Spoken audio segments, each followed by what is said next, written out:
So you go home thinking the world is safe, everything is honky-dory. But wait, where the hell's Splinter? Fuck off, this was all a diversion?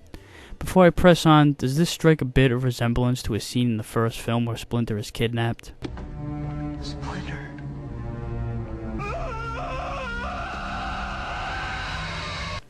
Funny thing is, the movie actually was released after the game, but I'm not going to start speculating anything.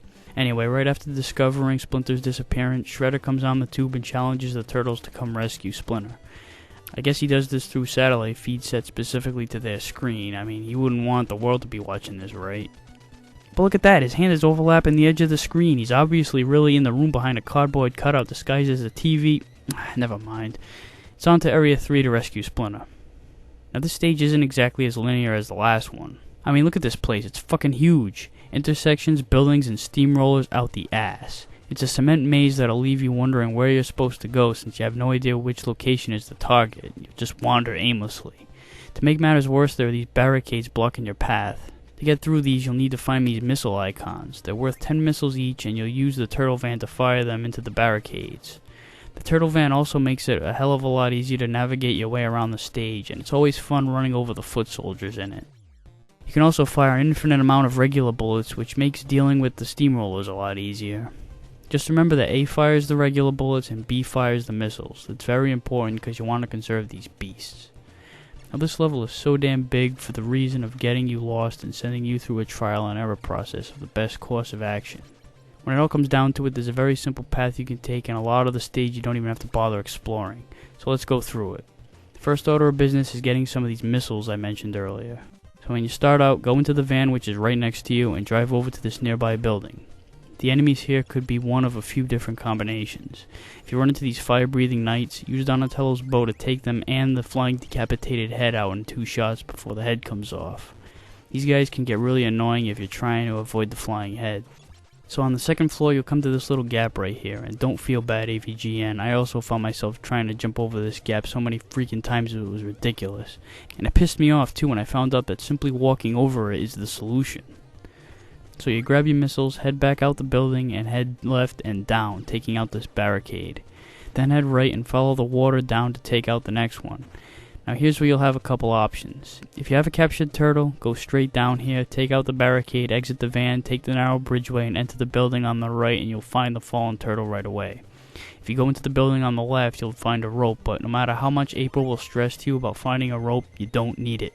So if you don't need to rescue a turtle, don't bother going that way, and go past these buildings and head down to take out the next one. Follow the path and take out another one, and then heading across and up, you'll find 2 of them in a row. Take them both out, exit the van, head up this alleyway, and enter the building on the right side. The one on the left is a waste of time because you'll end up needing the rope just to get across to the other building, which you can enter by simply going through the door. So you see how pointless that rope is? Your objective here are the missiles, which aren't too far from the door anyway, so going through the left side is useless and just another attempt at getting you lost and confused. So after acquiring the next set of missiles, head back out, get back in your van, and drive back down and across to the far right and back up again. These steamrollers here are brutal. Worst part is that if you back up and let their original position veer off screen, they'll show up again, which can result in several steamrollers on the screen at once. I don't recommend wasting missiles on them unless you're in real trouble. So after taking out the barricade on the bridge, go straight up and continue following the path. You'll take out 2 more barricades on your way to this little building. It'll lead you to an underground tunnel through the sewers, and here's where your jumping accuracy is very important. If you fall in the water, you'll get washed away. You won't lose a life, but you'll be sent back to the outside of the building you were in, and you have to try again. So don't jump too high where you'll be doing flips, because that'll delay your attack. Jump at a medium height and strike at all times to clear a path, preferably with Michelangelo. He has the fastest attack. When you run into these night assholes, let them just walk over into the water themselves. When you come out of the sewer, enter the next building and you're getting toward the end. After a short trip on the roof, you'll find Splinter, but first you have a double boss battle. First is against Mecha Turtle. He'll attack with katanas like Leonardo while jumping around, often changing direction in midair, making his movements a bit unpredictable. Donatello is the most useful here unless you have someone with ninja stars. Same thing with the second boss, this random schmuck on a jetpack. He'll fly a slower and more predictable stop-and-go pattern while flying off rocket projectiles that sail in all directions, as well as a faster, smaller bullet that fires straight. Keeping your distance while attacking with Donatello while he stops is your best bet, unless of course you have the stars. You should take less damage that way. I don't know why they didn't have Rocksteady and Bebop fight in this double team format, but oh well. You save Splinter, and then the bad guys seemingly fly off in a helicopter since Splinter tells you to chase after it with the Turtle Blimp. So now you've got to travel through the airport, because for some reason that's where the Turtle Blimp is stored. It's similar to the last level in that you can get lost, but it's easier because it's not so damn big and there are numbers on the walls in each room. Your target is 18. So you'll kind of have an idea as to whether you're getting closer or drifting further away. So go into the first building and grab the rope. This time you'll need it to get across the roof.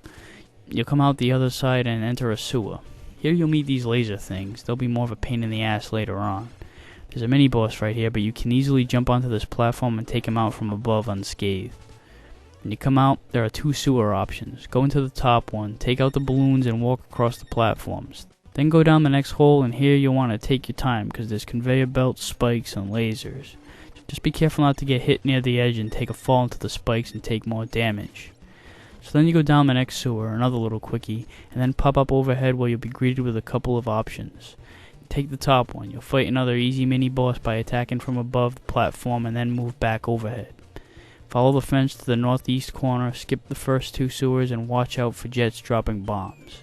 Go into the sewer in the corner. There's literally nothing in here. Climb up and go into the next sewer. These magnets will pull you into them if you cross the field of their pull, but don't worry as much about them as you should about falling into the burning river of flame. You'll die instantly. Especially this little jump right here. If your timing is off just a little, you're going down. So you climb back up, and there are 2 sewer options here. Take the bottom one. Now there are a ton of lasers in this area, so if you need to grab this full pizza down here, take all of them out from above first, then slip down to get it. Climb up and go into the bottom sewer only if you need pizza. There's an invincibility icon at the bottom to help you get across. Then take the top sewer and you'll end up going down this gap where you'll end up in these rooms with enclosed walls. Get your ass to the bottom gap as fast as possible. Someone decided to put a pizza... never mind. It leads right to the boss, a giant mouser. The only time you can hurt it is when it opens its mouth to let smaller mousers out, and you'll see this orange orb or some shit in its mouth. That's your target. He'll fire a set of 2 lasers at you as he opens his mouth. If you stand directly underneath him, his lasers won't hit you. Then take short jumps and attack overhead, preferably with Dawn or Leo. If you time it right, you'll be able to take out the mousers at the same time. So then it blows up and you take off in the blimp to head to the Foot Clan's base. This stage is in complete darkness and they have helicopters with spotlights trying to find you. So you have to sneak around the spotlights, because if you get caught...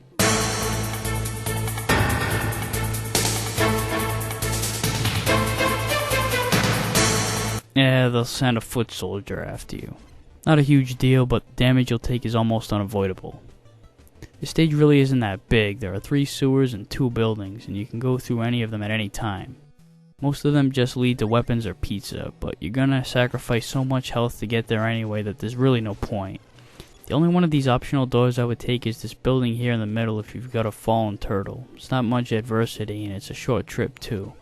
Otherwise go down the hole in the lower left. It'll lead you to this underground area and holy shit, if you thought the enemies from before were strange, what the hell's up with these guys? Did they run out of ideas at this point, or are these actually supposed to be the creatures from Dimension X? I'm leaning towards the former. If you get the chance, stand on the platforms and attack the enemies from above, and when dealing with these floating jellyfish-looking things, stand directly underneath them and they'll explode diagonally. After a short trip, you'll have to battle the actual Technodrome. First thing you want to do is duck and let all this energy shit pass over you. Once you get to the other side, you want to take out the guns, so stand on the track and attack from underneath. Keep your eye on the foot soldiers that'll be deployed. Even if you take them out, they'll send another immediately, so focus on the guns and only attack the soldiers if they get close to you. Once the guns are destroyed, you can finally start draining its energy by attacking the eye up top. It doesn't attack though, so you really only have to worry about the foot soldiers or the electric energy shit on the sides if you somehow veer off way over there. So you've destroyed the Technodrome, and now, although you've foiled Shredder's evil plans of whatever he was planning to do, you've got to do the right thing and go in there and kill him.